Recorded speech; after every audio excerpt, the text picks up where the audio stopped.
بسم الله الرحمن الرحيم اللهم صل وسلم على نبينا محمد رضيت بالله ربا وبالإسلام دينا وبمحمد نبينا۔ ناظرین محترم، یہ مسجد الغمامہ ہے جو مسجد نبوی سے جنوبی مغربی جانب واقع ہے۔ اس کے ساتھ نبی اکرم صلی اللہ علیہ وسلم کی دو تین باتیں جڑی ہوئی ہیں۔ نمبر 1، نبی اکرم صلی اللہ علیہ وسلم اس مسجد میں نماز عیدین پڑھایا کرتے تھے۔ نمبر 2، ایک مرتبہ اللہ کے نبی علیہ السلام اس جگہ پہ خطبہ ارشاد فرما رہے تھے تو منبر رسول صلی اللہ علیہ وسلم پر ایک بادل آیا اور اس نے سایہ کر دیا۔ اس وقت سے اس جگہ کا نام مسجد الغمامہ پڑ گیا۔ نمبر 3، اس کے ساتھ ایک اور واقعہ جڑا ہوا ہے۔ چند صحابہ اکرام خشک سالی کی وجہ سے نبی اکرم صلی اللہ علیہ وسلم کی خدمت میں حاضر ہوئے اور دعا کے لیے عرض کیا۔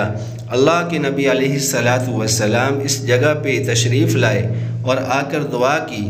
اللہ کے نبی علیہ السلام واپس اپنے گھر میں تشریف نہیں لے گئے تھے کہ اس قدر زوردار بارش ہوئی کہ پانی جل تھل ہو گیا اور صحابہ اکرام رضوان اللہ علیہم اجمعین جو تھے وہ درختوں سایہ دار درخت اور چھپڑوں کے نیچے پناہ لینے لگے، یعنی بارش سے بچنے کے لیے۔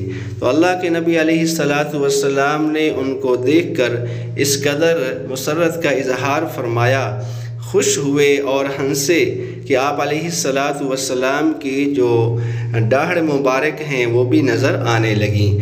پھر اللہ کے نبی علیہ السلام نے فرمایا، بے شک اللہ رب العزت ہر چیز پر قادر ہے اور بے شک میں یعنی محمد صلی اللہ علیہ وسلم اللہ تعالیٰ کا سچا پیغمبر رسول ہوں۔